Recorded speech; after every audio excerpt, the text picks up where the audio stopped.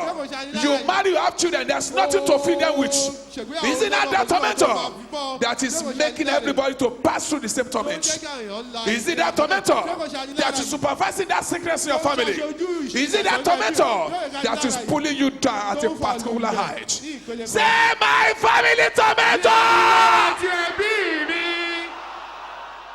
Say it again loud and Ọlọ́run clear. kan sí lóhùn rárá. You are done enough. Ó ti ṣe gbẹ́gbẹ́. Die! In the name of Jesus, pray this prayer. Gbàdúrà yìí. Look at this one. Look at this Wà one. ní ìwé eléyìí. Your tormentor must die. Family tormentor, die by fire. Yes, yes, yes, yes, yes, yes, yes, yes, yes, yes, yes, yes, yes. Yes, yes, yes, yes, yes. Amen. When you pray it once, you turn it to clapping prayer. You begin to clap your hand, begin to command this tormentor to die. Say, my family tormentor, what are you living for? Die! Die by fire! Die by fire! Die by fire! Die by fire! Die by fire! Die by fire! Die by fire! Die by fire! Die by fire! Die by fire!